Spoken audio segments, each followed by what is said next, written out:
Imagine a country that spent the last 3 decades just systematically overhauling the foundational health and education of its female population. Right. Like, we are talking about monumental generational shifts here. Right. Over the course of this single 30-year data set we're looking at today. Stretching from 1990 to 2023. Yeah. Exactly. From 1990 to 2023, women in this specific country saw their life expectancy surge by a full 10 years. Which is huge. It's incredible, reaching almost 74 years of age, and their average years of schooling essentially doubled, like going from 2.79 years to 5.34 years. Yeah, the massive leap. And the maternal mortality rate, the raw measure of women dying in childbirth, that plummeted by an astonishing 60%, going from 238 deaths down to 95.5. Right. So you see those numbers and you think, okay, wow, this is a total success story. If you read those statistics in a vacuum, you would inevitably assume that these healthy, educated, surviving women were, currently taking the national economy by storm. absolutely. You'd expect this massive influx of female talent just revolutionizing the workforce.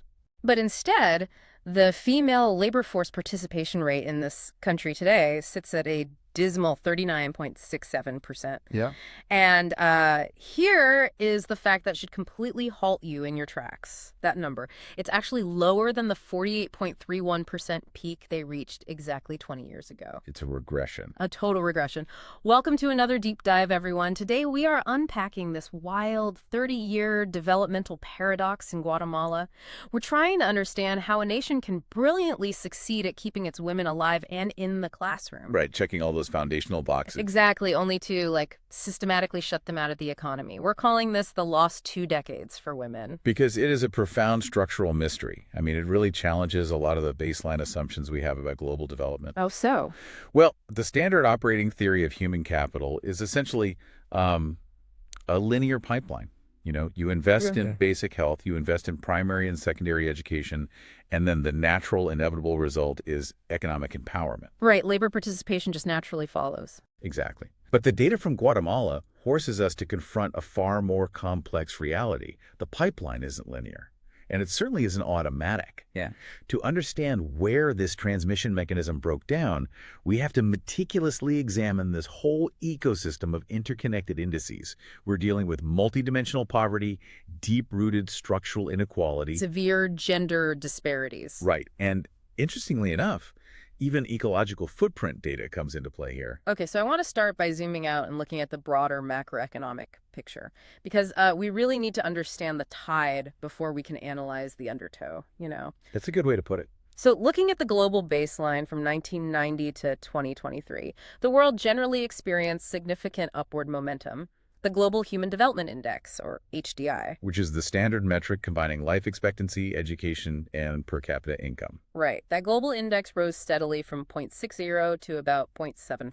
Which represents this massive global alleviation of extreme poverty during that specific 30-year window. Yeah, and looking at the raw numbers, Guatemala seems to be riding that exact same global wave. They do.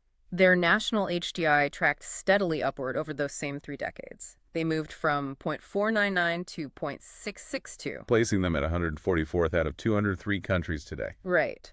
So for the listener, picture a standard line graph in your head. You have 2 parallel lines smoothly rising together. The dark gray line is the global average. The black line is Guatemala. Tracking right along with it. Exactly. And if we stop our analysis right there, it paints this really comforting picture, right? A developing nation slowly but surely catching up to the rest of the industrialized world.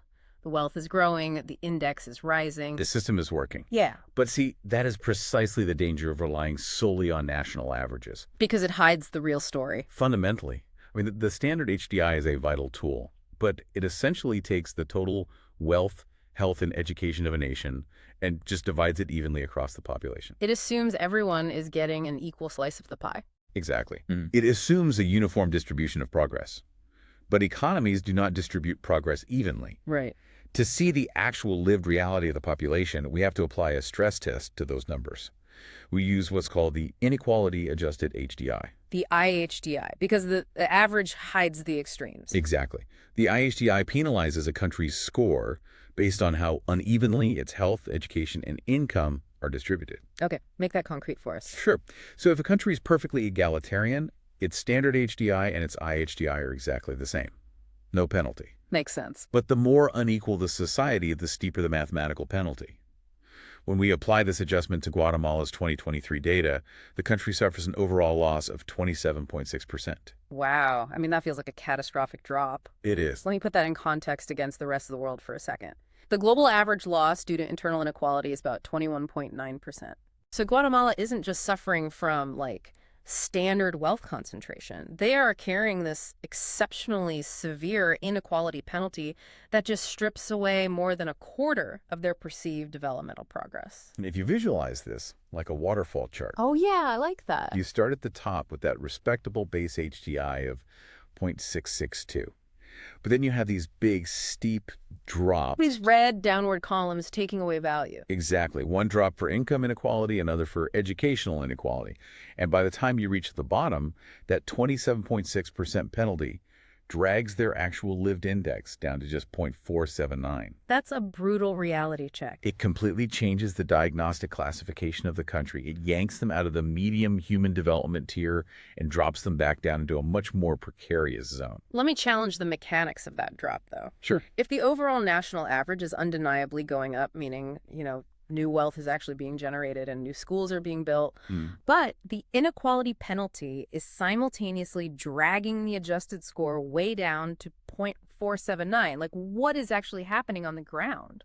That's the core question. Does this imply that the structural design of their economy is intentionally funneling these new development dividends toward a highly concentrated elite while functionally ignoring the rural or marginalized populations? Well, looking at it impartially, purely through the lens of economic distribution, the mathematics strictly confirm a high concentration of gains. Okay. The data shows that the transmission belts of wealth creation in Guatemala are deeply siloed. Siloed. What does that look like in practice? So imagine a new international trade deal is signed, or agricultural exports suddenly increase. The financial yields from those macroeconomic victories are not circulating through the broader society. They're trapped at the top. Exactly. They are captured by a small fraction of the population. The infrastructure, like the paved roads, the well-funded schools, the modern clinics. They improve in the concentrated urban hubs. Yes. While massive segments of the population remain entirely insulated from the country's own GDP growth. Which means we really need to zoom in on those insulated populations, because we know they are being left behind by the macro economy. But I want to understand the actual anatomy of that deprivation. We have to look at the micro-level data. Right. And for that, our sources pivot to the multidimensional poverty index, the MPI. It's a fascinating metric. It really is, because it completely discards the concept of money. It doesn't ask what a family earns in dollars. It asks what a family lacks in their physical daily reality. Right, it measures overlapping, compounding deprivations. It looks at a household and asks really basic questions. Do they have access to clean drinking water? Are they cooking over an open, unventilated fire? Exactly. Is the floor of their home made of dirt? Are the children actually attending school, or are they working in the fields? And the findings for Guatemala here are just staggering. The data reveals an MPI deprivation intensity of 46.2%. Which is incredibly high. Yeah, and my understanding of that metric is that for the households classified as multidimensionally poor, they aren't just lacking one or two amenities. No. They are simultaneously deprived in nearly half of all the weighted indicators. It's the suffocating, interconnected web of poverty. It's systemic. But what really caught my attention were the specific drivers of this poverty. Like when you look at a donut chart, breaking down all the causes. You see two massive chunks taking up most of the space. Exactly. Two massive anchors holding the population back. Nutrition contributes 23.7% to the overall poverty index, and years of schooling contributes another 19.9%. Those two indicators alone account for almost half of the country's multidimensional poverty. And it is crucial to understand how they interact mechanically. Walk us through that. When we talk about nutrition as a primary driver of poverty here, we're largely talking about maternal and early childhood malnutrition. Okay. If a child lacks fundamental macronutrients and micronutrients in the first 1,000 days of life, it causes irreversible stunting, both physical and cognitive. Oh, wow. So even if the state manages to, finally build a school in that child's village 5 years later, the cognitive ceiling has already been lowered by the nutritional deficit. So the years of schooling indicator is inextricably linked to the nutrition indicator. Precisely. Well, You cannot absorb education effectively if you spent your infancy physically compromised by a lack of basic caloric density. Right. These aren't just isolated data points on a chart.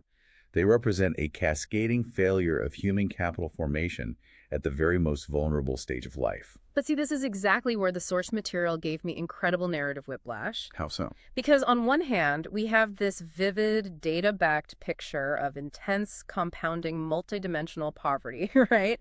Driven by a severe lack of basic nutrition. Yeah. Yet, when we filter the data specifically through the Gender Development Index, or GDI, we see these undeniably massive systemic victories for female survival. It seems contradictory at first glance. Totally. Like, the state seems to be failing at generalized poverty alleviation, but succeeding wildly at targeted public health. It really is the defining paradox of modern targeted development. Explain that. Well, a state can lack the broad administrative capacity or economic structure to lift millions out of multidimensional poverty across the board. But at the same time, they can successfully deploy highly effective, vertically integrated health interventions. Okay, let's break down those health interventions, starting with maternal mortality, because this is a huge win. It's transformative. In 1990, Guatemala was losing 238 women for every 100,000 live births. A devastatingly high baseline. A number that essentially normalizes death as a routine byproduct of reproduction. But by 2023, if you picture this as an area chart dropping steeply down from left to right, That number drops all the way to 95.5. yes, that is a 60% reduction. Like, what does a 60% reduction actually require from a state? That doesn't just happen by accident. No, absolutely not. Yeah. A reduction of that magnitude requires a deliberate, systemic, logistical effort. It means the state, often in partnership with international NGOs, successfully built rural health outposts. It means they established complex supply chains to deliver basic antibiotics and sterile equipment to remote areas. They had to actually get the resources out there. Exactly. It means transitioning away from isolated, informal birth attendants toward trained, modernized medical personnel. It is a massive logistical triumph for public health. And we see a parallel triumph in basic education, too. We do? The sources show that the percentage of women over the age of 25 who have at least some secondary education nearly tripled over the last 30 years. A huge leap. It jumped from just 10.9% in 1990 to almost 30% by 2023. Like, picture a bar chart where the bar for female education just shoots up over time. Right. So not only are women surviving childbirth, but a rapidly expanding demographic of women are advancing past primary school and actually entering secondary education. The state is actively building the human capital. And that proves that the foundational machinery of Our development... schools and clinics. Exactly. The parts that rely on public health campaigns and building physical infrastructure are fundamentally functional. They have successfully executed the survival and basic literacy phases of modernization. Which makes the central anomaly of this deep dive so incredibly frustrating. Yes, the broken funnel. Yes, the broken funnel. The state built the schools, they distributed the vaccines, and they successfully cultivated a generation of healthier, more educated women. The human capital is standing right there, ready to be deployed. But when it comes time for that human capital to transition into the labor market, The entire system essentially barricades the door.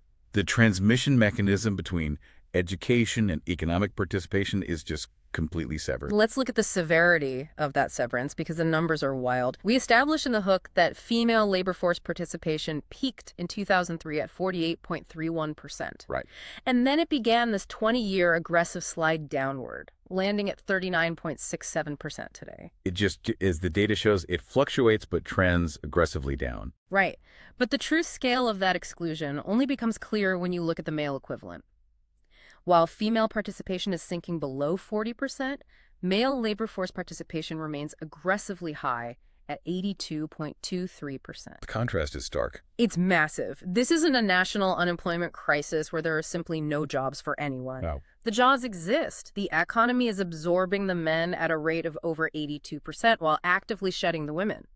And just for context, the global average for female participation is around 47.4%. So they are falling way behind the global curve. And when you structurally lock out roughly 60% of your female population from the formal labor force, the downstream effect on national wealth distribution is immediate, and it's severe. I really want to talk about that wealth gap because the gross national income per capita figures are stark. They are. The female GNI sits at $8,527, while the male GNI is nearly double that at $16,453. Women are earning barely 51.8% of what men earn. I want you to visualize a dumbbell plot for a second. Imagine a horizontal line with two dots on it. One dot is female income, the other is male income. The space between them is the wealth gap. And if you track that dumbbell plot over the last 2 decades, The gap is incredibly sticky. It refuses to shrink, regardless of how much more education the women attain. The absolute distance between those dots actually gets wider. it remains rigidly static in proportion because the fundamental nature of the work available to women hasn't changed. What do you mean? Well, when we say a woman is not in the formal labor force, we are not saying she isn't working. Right. She's not just sitting at home doing nothing. Exactly. She is almost certainly engaged in relentless daily labor. Working in the informal sector or performing unpaid domestic labor. Yes. She is operating outside the boundaries of legal wage protections, outside formal contracts, and totally cut off from structured career advancement. Right. The informal economy absorbs the women who are structurally prevented from taking formal salaried positions. And the informal economy does not pay $16,000 a year. No, it pays subsistence wages. So Right. here is the multi-billion-dollar question that the sources force us to ask. What? If an entire generation of women doubled their years of schooling and their life expectancy jumped by a decade, why did their formal workforce participation peak in 2003 and then actively regress? What's pushing them out? Exactly. What are the mechanical, structural barriers that are actively filtering these highly capable women out of the formal economy and trapping them in the informal sector? The data provides 2 very clear, structurally devastating answers to that question. Let's get into them. The first bottleneck happens at the demographic and household level. Yeah. And it acts as an immediate override to any educational gains a young woman might have made. If I had to look at the adolescent birth rate. The ABR. Yes. The numbers here are incredibly difficult to process. Well- In 2023, the adolescent birth rate in Guatemala was 68.2 births for every 1,000 women between the ages of 15 and 19. It's staggeringly high. Now, to be fair to the historical context, this number has been slowly decreasing over the decades, which is a positive trend. Right. But when you place it against the current global context, it is shocking. The global average is 39.0 births per 1,000. So Guatemala is operating at a rate that is 75% higher than the rest of the world. And the mechanical impact of an adolescent birth on a young woman's economic trajectory is almost perfectly absolute. Absolute. Yes. Yeah. It is a systemic severing of her social mobility. Okay, walk us through the mechanics of that. Why is it so absolute? If a young woman has finished her primary education and she is halfway through that secondary education we saw expanding earlier, Right. how does an early childbirth functionally guarantee her exclusion from the formal labor market at age 25? Because the formal labor market in a developing economy demands uninterrupted availability. Uh-huh. And it rarely provides foundational social safety nets. Okay. When a 16-year-old girl has a child, she is almost universally forced to drop out of secondary school. That immediately disqualifies her from the entry-level requirements of formal salary jobs. Like factory administrative roles, retail management, civil service. Exactly, because she didn't finish the secondary degree. Right. But more importantly, even if she could find a formal job willing to hire her without the degree, formal jobs operate on strict, inflexible hours. You have to be there from 9 to 5 or whatever the shift is. Right. And without a state-subsidized childcare infrastructure, she literally cannot leave her infant to work a 10-hour shift. She has no one to watch the child. Exactly. Therefore, she is forced to turn to the informal economy. She might sell goods in a local market, or take in laundry, or do piece-rate agricultural work. Jobs where she can physically keep her child with her, or work highly irregular hours. Exactly. And the informal economy is a trap. It really is. It is exceptionally difficult to escape. Informal work pays subsistence wages, meaning she can never save enough to afford private childcare. It offers no resume-building experience that the formal sector recognizes. And it offers absolutely no legal protections. None. The adolescent birth forces her into a survival mode that permanently locks away the human capital the state invested in her during primary school. The investment is totally neutralized. That perfectly explains the micro-level bottleneck. The girl is trapped by circumstance. But zooming out again, why hasn't the macroeconomic system adapted to help her? That's the logical next question. Right, because if the country is losing all this economic potential, why isn't the government building the child care centers? Or mandating flexible working conditions? Which brings us to the second massive bottleneck identified in the sources. And this one is taking place at the very top of the societal structure. Okay.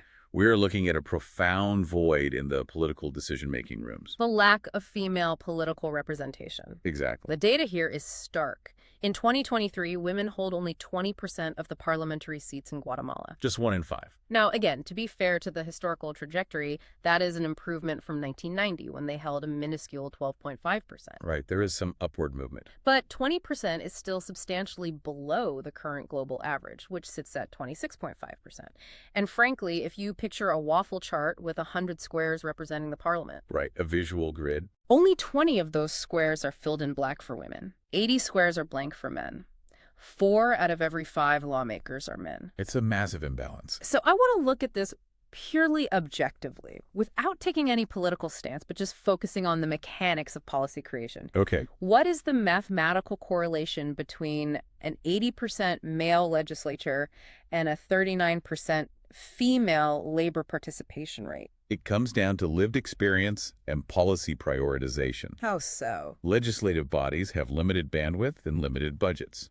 The policies that actually enable female workforce participation, Like what? things like robust state-subsidized childcare networks, stringent labor protections for pregnant women, and flexible working frameworks for young mothers. These are not abstract economic theories. Right, they're highly specific logistical solutions to the daily barriers women face. Exactly. And if the people writing the laws have never personally faced the logistical impossibility of securing childcare on a subsistence wage. That specific policy simply never makes it to the floor for a vote. Precisely. It is not necessarily malicious. It is a structural blind spot. A blind spot. Without a critical mass of female voices in the legislative chamber, voices that inherently understand the mechanical barriers pushing women into the informal sector, the state will continually fail to draft the employment-friendly policies required to unlock female labor.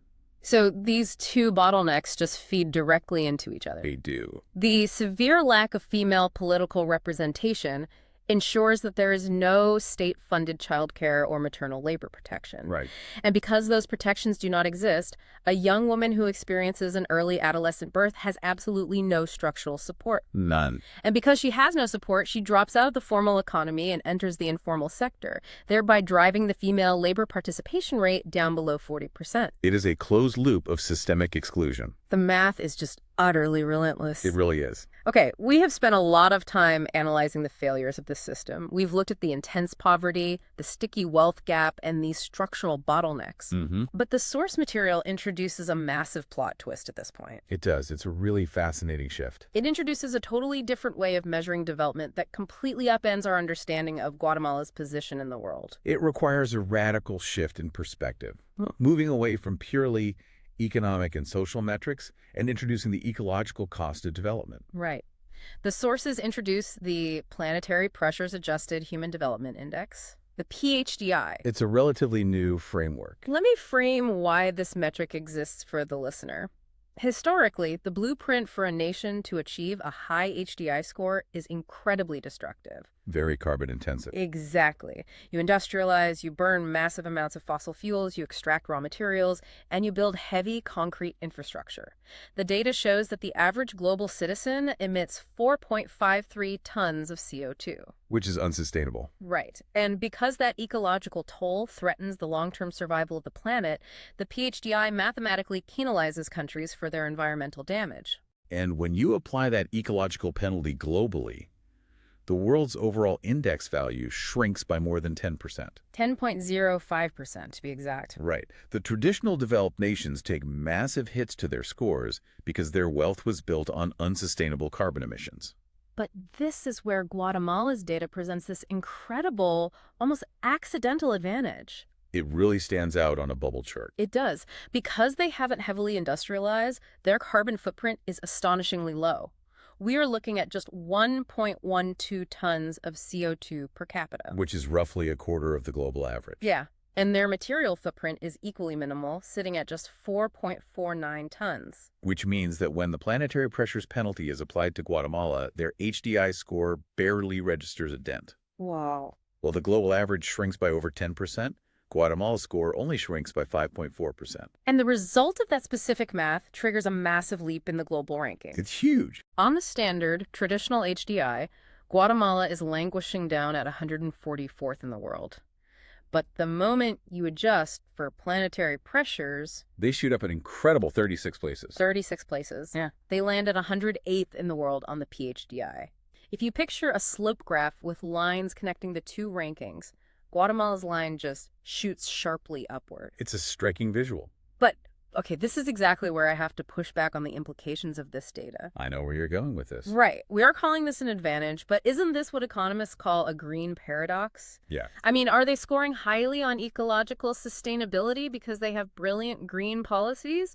Or are they just scoring well because structural poverty and a lack of industrial infrastructure have actively prevented them from burning carbon? Right.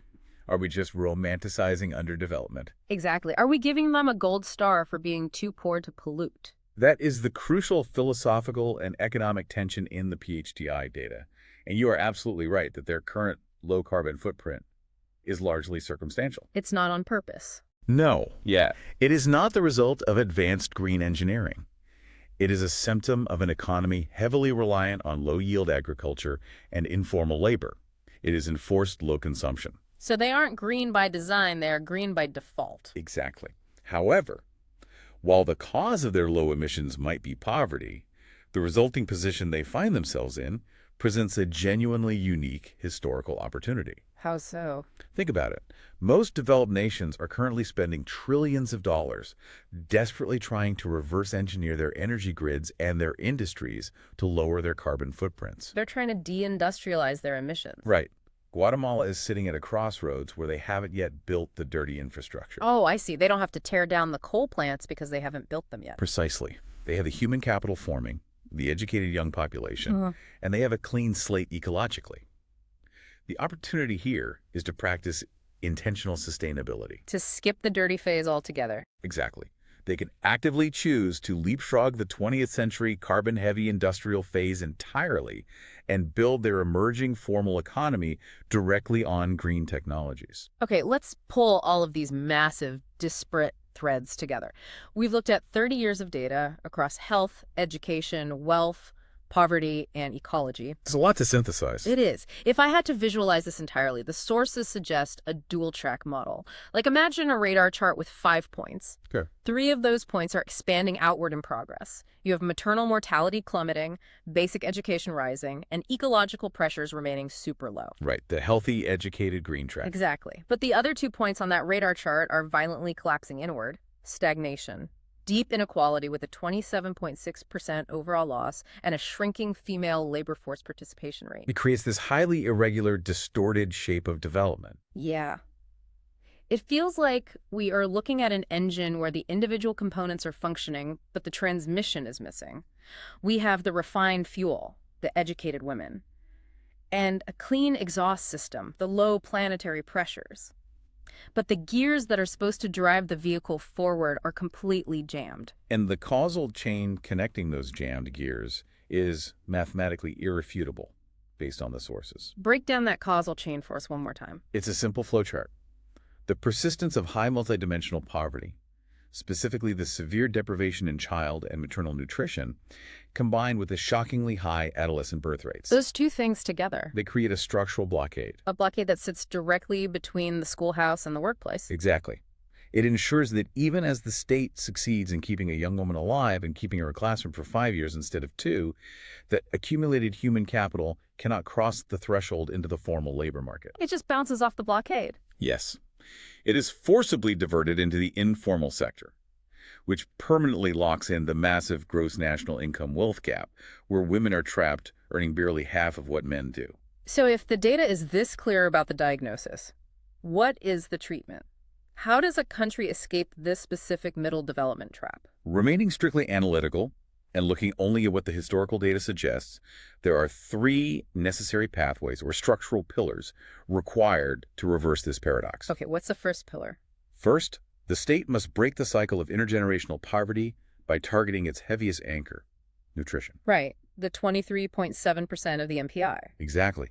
Since maternal and child nutrition makes up the largest chunk of multidimensional poverty, aggressive, highly directed interventions in the first 1,000 days of a child's life are the most mathematically efficient way to raise the baseline capacity of the next generation. Because you can't build a robust workforce on a foundation of early childhood malnutrition. That makes perfect sense. What is the second pillar? The second pillar requires aggressively unlocking female labor. An economy cannot modernize or scale when it structurally excludes roughly 60% of its female population from formal work. It's just leaving too much talent on the table. Way too much. This requires a two-pronged approach. First, fundamentally lowering the adolescent birth rate through expanded healthcare and education access. And second, simultaneously filling the political void to pass massive employment support systems. Meaning state-funded childcare and flexible working policies to stop the informal sector from swallowing these young mothers. Exactly. You have to build a formal economy that accommodates the reality of motherhood rather than punishing it. Right. And the third pillar? The third pillar involves leveraging that accidental green advantage we discussed. The PHDI jump. Yes.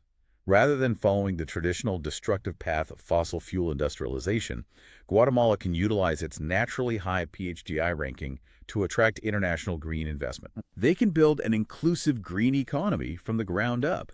And crucially, they can intentionally prioritize the hiring and training of marginalized women for these new roles. Oh, I love that. Because if you build the green economy using the exact same male-dominated labor pipelines... You just perpetuate the wealth gap with solar panels instead of coal. Exactly. You have to use the new industry to absorb the trapped female human capital. It is an incredibly clear roadmap. And the fascinating part is that the solutions aren't just imported theories. They are derived entirely from the friction points in their own 30-year data set. The numbers clearly dictate the necessary structural reforms. The true variable, as always, is the political will to actually implement them. Right. Well, thank you so much for guiding us through this incredibly complex landscape today. It was a pleasure. Because what this data set ultimately reveals is a profound truth about national development. It isn't just about extending life expectancy. And it isn't just about accumulating years in a classroom. No, those are just the prerequisites. Exactly. Real holistic human development is about what happens next. It is about a society providing the structural freedom for its citizens to actually apply that life and apply that knowledge to build economic power in the real world. Capacity is meaningless without opportunity. Beautifully said. Before we wrap up today, I want to leave you, the listener, with one final lingering question to turn over in your mind. Let's hear it. We spent this entire deep dive looking at the massive accumulation of unutilized female potential in Guatemala. When a society spends 30 years heavily investing in keeping its young women alive and actively expanding their access to education, but simultaneously maintains rigid, unyielding structural barriers that prevent them from exercising that new potential in the formal economy, what happens to all that brilliant pent-up human energy? That's the big question. It doesn't just evaporate. Does that unused, frustrated potential eventually reach a boiling point and spark a massive social transformation from within, forcing the political structure to change? Or does it find another outlet? Exactly. Or does it simply pack its bags, seek opportunity across borders, and fuel the vast engine of global migration? Something to really ponder. Think about the invisible human potential the next time you look at a country's economic growth chart. Thank you for your time, your curiosity, and for joining us on another deep dive.